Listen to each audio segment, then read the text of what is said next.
الحمد لله رب العالمين الرحمن الرحيم مالك يوم الدين إياك نعبد وإياك نستعين وأشهد أن لا إله إلا الله وحده لا شريك له وأشهد أن محمدا عبده ورسوله صلى الله عليه وعلى آله وأصحابه وسلم تسليما كثيرا أما بعد.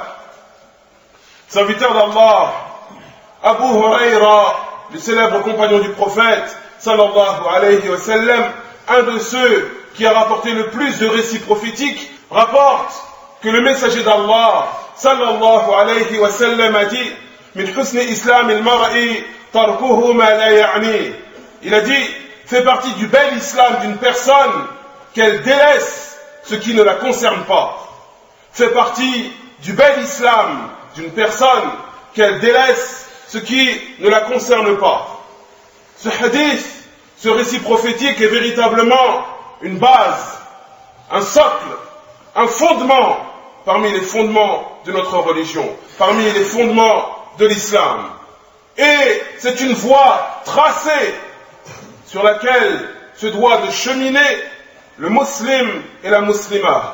Une voie tracée sur laquelle se doit de cheminer le musulman et la musulmane, et ce, tout au long de leur vie. Ils se doivent de délaisser ce qui ne les concerne pas et se préoccuper en priorité des choses qui les concernent. Et lorsque le musulman, lorsque le musulman et la musulmane s'attachent à cheminer sur cette voie tracée qui est le fait de se concentrer sur les choses qui nous concernent et délaisser ce qui ne nous concerne pas, eh bien, celui qui s'attache à agir de la sorte, eh bien, il se verra comblé d'énormément de bienfaits. Il se verra comblé d'énormément de bienfaits. Et il se verra préservé d'énormément de problèmes.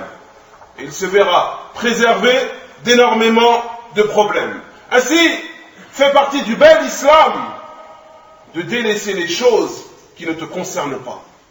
Fait partie du bel islam de délaisser les choses qui ne te concernent pas. Tu dois délaisser, t'écarter de toutes les choses qui ne te concernent pas, toutes les choses qui ne te regardent pas, que ce soit en parole ou en action. Et tu dois te concentrer sur les choses qui pour toi sont importantes, les choses qui ont un intérêt véritable pour toi. Tu dois délaisser ce qui ne te concerne pas et te concentrer sur les choses qui véritablement ont de l'intérêt, les choses dans lesquelles il y a un bénéfice pour toi, dans ta vie d'ici-bas et dans ta vie de l'au-delà. Délaisse les choses qui ne te concernent pas, les choses dont tu n'as pas été chargé, délaisse-les.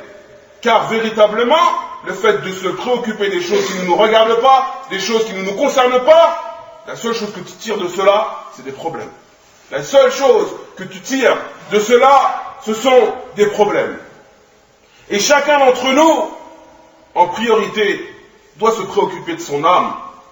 Chacun d'entre nous, en priorité, doit se préoccuper de son âme, de sa propre personne. Il doit chercher à améliorer sa propre personne. Il doit chercher à purifier son âme et à préserver sa personne, préserver son âme des choses qui peuvent lui causer du tort.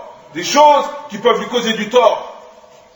Tout comme il doit faire attention aux choses qui peuvent causer du tort aux autres.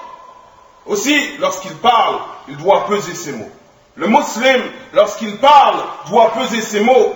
Et véritablement, nous sommes très faibles par rapport à cela. Véritablement, nous sommes très faibles par rapport à cela. Mais le musulman, véritablement, doit peser ses mots. Il sait que chacun de ses mots a un poids, a une valeur. Il doit faire attention aux mots qu'il emploie. Et Allah nous dit dans son noble livre La khayra fi kathirin min najwahum illa man amara bi sadaqatin aw ma'rufin aw islahin bayna an-nas wa man yaf'al dhalik ibtigha'a mardati Allah fasawfa nu'tihi ajran 'azima. Allah nous dit dans son noble livre, il nous dit il n'y a aucun bien dans la plupart de leurs conversations. Allah nous dit il n'y a aucun bien dans la plupart de leurs conversations, car Allah, rien n'échappe. à sa connaissance, rien n'échappe à son savoir. Toute conversation privée, toute conversation secrète ou toute conversation publique qui ont lieu dans cet univers, Allah est au courant de tout ce qui est dit, de absolument tout ce qui est dit. Aussi Allah nous dit, il n'y a aucun bien dans la plupart de leurs conversations, sauf celui qui enjoint les gens à donner l'aumône, celui qui enjoint les gens à faire le bien, ou celui qui cherche à réconcilier entre des personnes, ou celui qui cherche à réconcilier entre des personnes. Et quiconque fait cela, recherchant par son acte la satisfaction d'Allah, al-ikhlas, il fait cela pour Allah seul, eh bien Allah nous dit, فَسَوْفَ نُؤْتِيهِ أَجْرًا عَظِيمًا. Bientôt nous lui donnerons nos récompenses en abondance. Celui qui, pour Allah, motive les gens pour qu'ils donnent l'aumône, celui qui pour Allah appelle les gens à faire le bien, celui qui pour Allah cherche à réconcilier entre les personnes, celui-là, sa parole est une bonne parole. Celui-là n'entre pas dans la parole d'Allah quand il nous dit il n'y a aucun bien dans la plupart de leurs conversations. Et celui qui fait cela pour Allah seul, eh bien Allah nous dit que bientôt il lui accordera ses récompenses en abondance. Aussi on se doit de peser nos paroles véritablement et on se doit de se consacrer en priorité aux choses qui nous concernent, les choses qui nous sont bénéfiques pour cette vie d'ici-bas et surtout pour notre vie de l'au-delà. Et notre langue, eh bien, on doit prendre garde à notre langue. On doit prendre garde à notre langue. On doit prendre garde à ne pas faire partie de ceux qui mentent ou qui propagent des mensonges ou qui propagent des rumeurs ou qui propagent des moqueries au sujet d'un tel ou d'un tel. On doit prendre garde à cela. On doit prendre garde véritablement à ne pas faire partie de ces gens-là. Car, quel est l'intérêt pour toi en vérité de propager des mensonges? Quel est l'intérêt pour toi de propager des fausses rumeurs? Quel est l'intérêt pour toi de dire un tel et un tel, il lui est arrivé ceci et cela? Quel est l'intérêt pour toi en vérité? Aucun intérêt. Aucun intérêt. Et tout ce que tu vas dire, en vérité, sera noté. Car Allah nous dit dans son noble livre, إذ يتلقى المتلقيان عن اليمين وعن الشمال قعيد ما يلفظ من قول إلا لديه رقيب عتيد. Allah nous informe dans ce noble verset que chacun d'entre nous a deux anges, un à sa droite, un à sa gauche. Chacun d'entre nous a deux anges, un à sa droite, un à sa gauche. Et chacun de ces anges note chacune des paroles qui sortent de nos bouches. Chacun de ces anges note les paroles qui sortent de nos bouches. Et toutes ces paroles, elles nous seront présentées au jour de la résurrection. Toutes ces paroles, elles nous seront présentées au jour de la résurrection. Si ce sont des bonnes paroles, alhamdulillah, tu récolteras du bien. Si ce sont des mauvaises paroles, alors avec justice, tu récolteras les fruits de tes paroles. Il te sera dit, tel jour tu as dit ceci, ceci, ceci et cela. Tel autre jour tu as dit ceci, ceci, ceci et cela.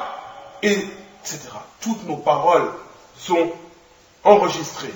Toutes nos paroles sont notées et elles nous seront présentées au jour de la résurrection.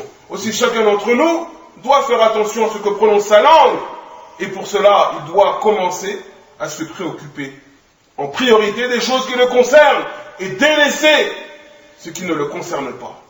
Délaisser ce qui ne le concerne pas. Ainsi, le musulman doit se préoccuper en priorité des choses qui le concernent. Et parmi les choses qui le concernent, améliorer sa propre personne, ordonner le bien dans son entourage, autour de lui, et ne parler que dans le bien. Ne parler que dans le bien. Peser ses paroles. Et également, s'il connaît une science, un point de la religion, il le connaît avec science véritablement, qu'il l'enseigne aux gens, qu'il fasse le rappel aux insouciants, fais le rappel aux gens. Tu peux faire ces choses-là. Ça, c'est dans ce qui va être bénéfique aux gens, dans ce qui va être bénéfique pour toi-même. Eh bien, multiplie le rappel d'Allah.